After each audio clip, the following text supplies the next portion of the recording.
इस वीडियो का main focus pressure swing adsorption method को यूज़ करते हुए बायोगैस में से CO2 रिमूवल और एंड पे प्यूरिफाइड बायोमीथेन हासिल करना है।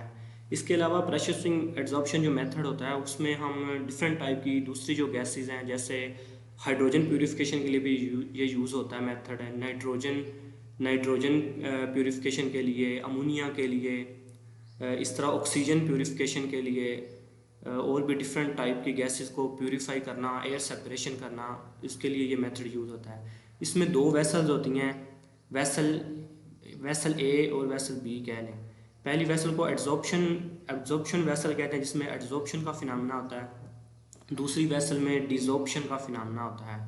एब्जॉर्प्शन और एब्जॉर्प्शन में डिफरेंस ये है कि एब्जॉर्प्शन का मतलब होता है जज़ब हो जाना किसी चीज़ के अंदर, लेकिन एडजॉर्प्शन ADSORPTION एड्जॉर्प्शन का मतलब होता है चिपक जाना।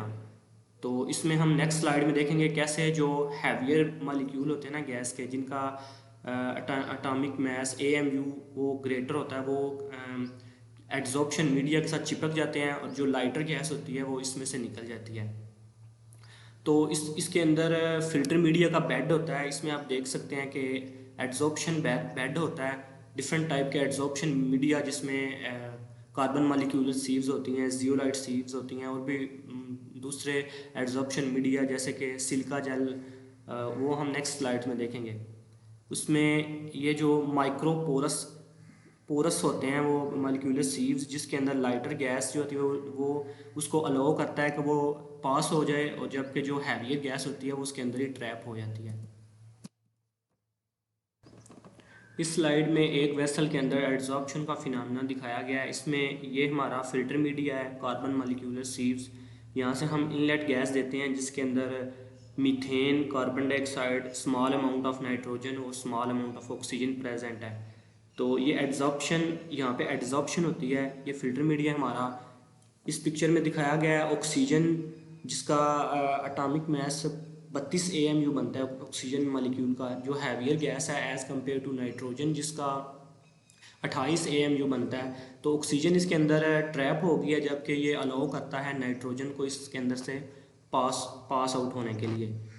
तो यहाँ से आउटलेट पे हमें प्यूरिफाइड मीथेन मिलेगी, जबकि जो इम्प्योरिटीज़ होंगी वो यहाँ से गैस ऑफ, यहाँ से इम्प्योरिटीज़ हम रिलीज़ कर देंगे, एटमॉस्फेयर में रिलीज़ कर दें, या फिर आगे हम यहाँ पे ये N2O2 ये साथ CO2 भी होगी। यहाँ पे हम आगे कार्बन कैप्चरिंग का प्लांट भी लगा सकते हैं।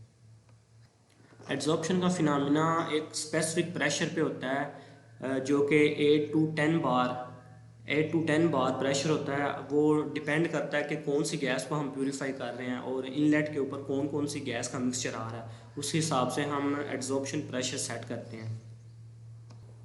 इस पैक्ड बेड के अंदर जो गैस है, लेट्स से बायोगैस है, वो कुछ स्पेसिफिक टाइम के लिए इसके अंदर स्टे करती है, जिसको एड्जॉर्प्शन टाइम कहते हैं कि उस स्पेसिफिक टाइम के अंदर एड्जॉर्प्शन का फिनोमेना होगा। फिर उस टाइम के बाद गैस इस बेड से निकल जाती है, जो इम्प्योरिटीज़ होती हैं वो अंदर ही ट्रैप हो जाती हैं, जो हमारी डिज़ायर्ड गैस होती है वो यहाँ से आउटलेट से बाहर निकल जाती है।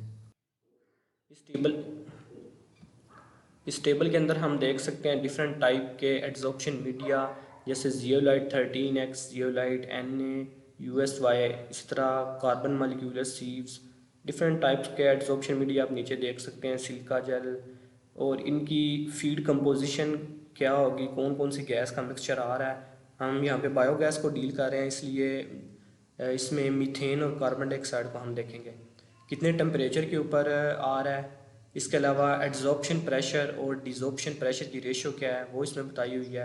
साइकिल टाइम, कितने टाइम के लिए स्टे करेगी गैस, वो बताया हुआ है। मीथेन प्योरिटी कितने % हमें मिल रही है, जितना एड्जॉर्प्शन प्रेशर ज़्यादा होगा उतनी ज़्यादा प्यूरिफाइड मीथेन मिलेगी। उसमें एक ये है कि मीथेन लॉस का बताया हुआ है, अगर प्रेशर ज़्यादा होगा तो उसमें प्योरिटी तो हमें ज़्यादा मिलेगी, क्योंकि ज़्यादा मीथेन आगे पास कर जाएगी और कार्बन डाइऑक्साइड ट्रैप हो जाएगी। लेकिन उसमें रिस्क होता है, उसमें कुछ हमें डिसएडवांटेज होता है कि कुछ अमाउंट ऑफ मीथेन भी उसके साथ एड्जॉर्ब हो जाती है, चिपक जाती है, क्योंकि हाई प्रेशर, अगर ज़्यादा प्रेशर हम बढ़ाएंगे तो मीथेन भी साथ लॉस होने के चांसेस होंगे। प्रोडक्टिविटी की वैल्यूज़ बताई हुई हैं, एनर्जी की वैल्यूज़ बताई हुई हैं इस टेबल के अंदर।